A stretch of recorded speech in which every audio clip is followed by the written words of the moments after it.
What's up, everybody? MDP back to do a UFC video. UFC 327.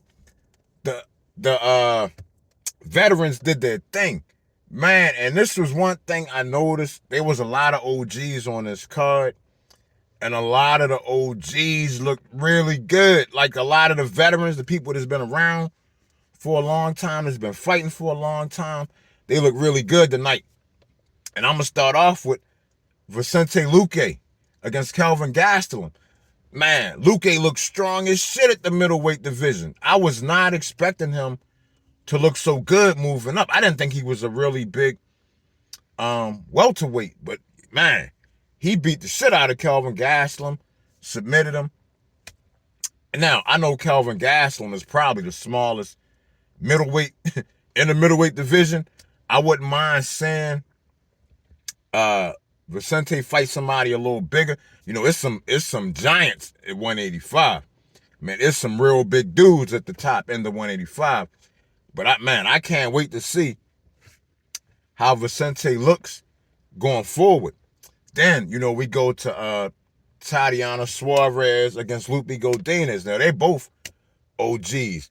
But Tatiana Suarez submitted in the second round. First time I think Lupe Godinez ever been submitted, ever. You know, big ups to Tatiana. So far, man, two of the veterans looking real good. Then Mateusz Gamrot got a submission on Esteban Ribovics. Second round. Mateusz looked real good, another OG. Then Kevin Holland against Randy Brown. You know, Kevin Holland been around forever. Dude fight like 5 times a year, 6 times a year sometimes. Man, Kevin Holland showed that every time you think he's down, he's not out. Every time you think Kevin Holland is done, he does some shit like this. And Randy Brown is no joke. Randy Brown is a serious dude. And Kevin went in there and kind of schooled him. You know, big ups, big props to Kevin Holland. Then we got Pitbull versus Aaron Pico. You know, Aaron Pico didn't look so... Well, actually, he did. He looked good against Lerone Murphy till he got caught with that elbow. But now, this time, against Pitbull, 2 OGs from Bellator, you know, Pico looked really good in this fight. Because Pitbull is no joke. Pitbull is solid everywhere. On his feet, on the ground, everywhere. And Aaron Pico, I mean, I ain't gonna say he schooled him, but he won the fight. And I'm gonna tell you, man, if Aaron Pico fights smart, if he uses his head there, man, he's gonna be hard to stop. Man, Aaron Pico is no joke when he's fighting smart. And I expect big things from him as long as he stays focused. Which brings me to the MVP OG veteran of the night. My motherfucking man, Cub Swanson. God damn, people. I can't believe Cub Swanson is retiring. Man, if you talk about a miscarriage of justice for MMA fans, ain't no fucking way Cub Swanson should be retiring looking that good. And what's crazy, I remember his last fight. Man, Cub destroyed his opponent the same way he destroyed his opponent this time. And I ain't gonna lie, y'all, man. Yo, Cub looks so good. He looked like the dude, what's that guy's name? Nate Landwehr. Yeah. Man, he beat the shit out of Nate Landwehr. And I can't remember who we fought before, Nate. But he did the same thing. I want to say the last 3 times Cub has fought, he has absolutely destroyed his opponent. Cub is fighting at such a high level right now that if Cub fought Alexander Volkanovski, I will put my money on Cub Swanson for the upset.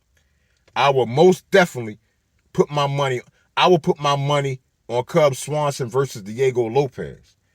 I will put the only 2 people who I think might give Cub some problems, possibly because of their wrestling, is Aljamain Sterling and Mosvar Overloff. Those are the only 2 people who I think could possibly give Cub some trouble. But he's fighting on such a high level right now. I got him beating most of the featherweight division. That's the level he's been. I mean, man, Cub is a fucking beast right now. I cannot believe he's retiring. I can't believe it. Man, I just don't even know what to say.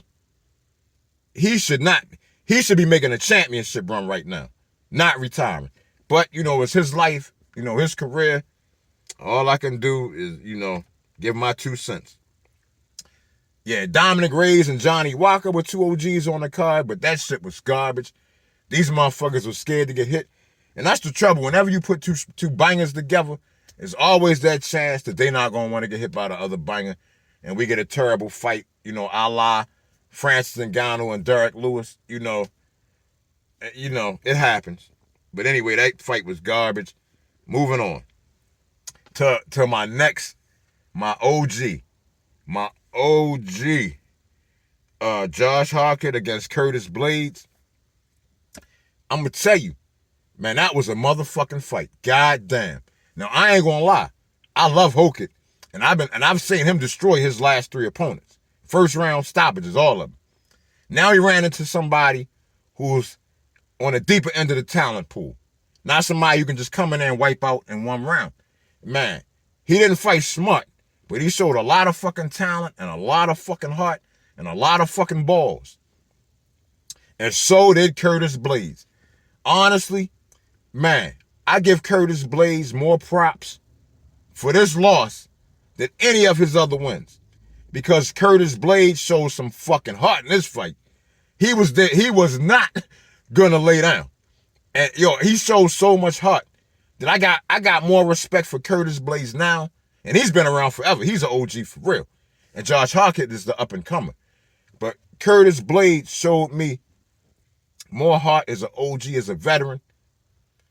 I got more respect for him now than I've seen him and than I've ever had for him before for any of his other fights. And he's been around forever. Curtis Blades has been around for a long time. But, man, like I said, I'm so impressed with both of those fighters. Now, if Josh Harkett would have fought a smarter fight, I think he could have stopped him. Maybe. Better chance. But Curtis Blades just wasn't going to go down no matter what. You might have to come at that motherfucker with a baseball bat to make him stop, to be honest. I just think he just refused to lose, well, at least refused to be stopped. And like I said, I give him all the credit in the world, which takes us to Paulo Costa versus Azamat. I'm not even going to try to say that last fucking name, but Paulo Costa, another OG, been around forever. We got an undefeated up-and-comer. Paulo put the beating on him, stopped him in the 3rd round. Paulo looked good as fuck at 205. Man, how long have I been saying that Israel Adesanya needs to go up to 205? How long have I been saying that shit? But anyway,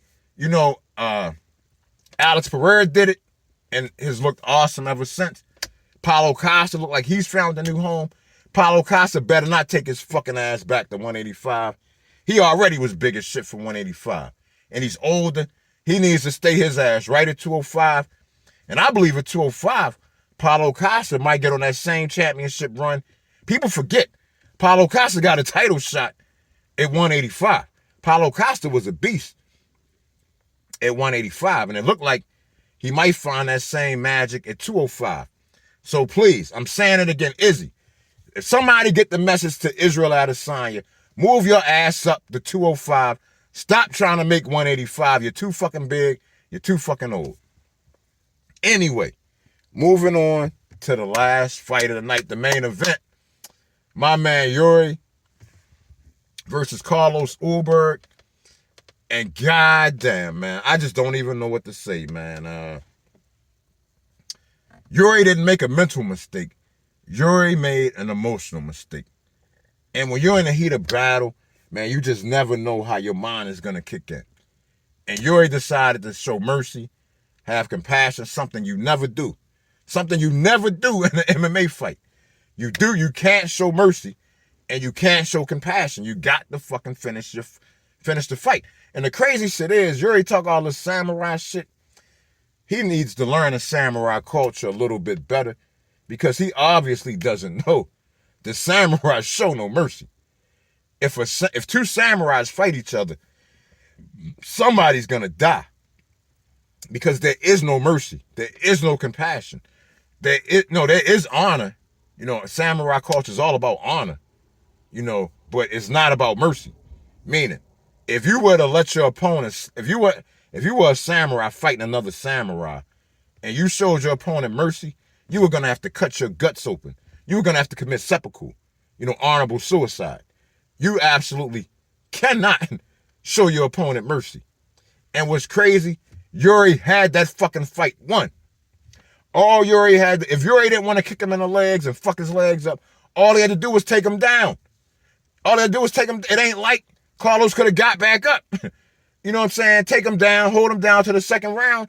Yuri's the new champion. But he didn't do that. He didn't do that. Now, with that said, depending on the extent or severity of Carlos Ulberg's injury, there may be an interim light heavyweight champion crown anyway. And I wouldn't be surprised if it's Yuri and Magomed Ankalaev. I would not be surprised if that's the fight for the interim title, especially considering how the main event just played out at UFC 327. Yuri had the fight won, threw it away. You know what I'm saying? Threw it away. And I don't even know what to say.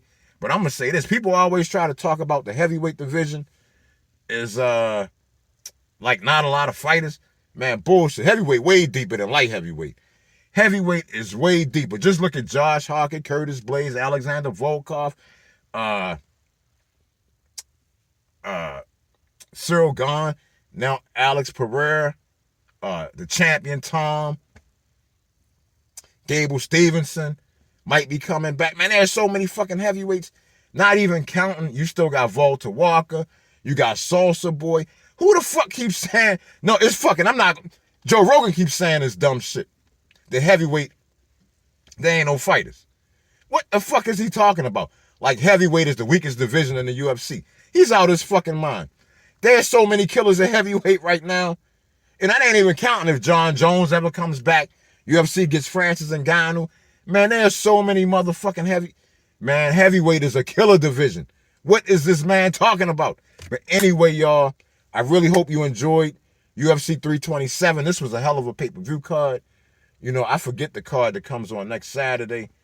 I'm really looking forward to that. It's great. It's a great time to be a UFC fan. We don't have to pay for these damn pay-per-views. Anyway, y'all, those are my thoughts. Tell me your thoughts. Modern Day Prophet is out.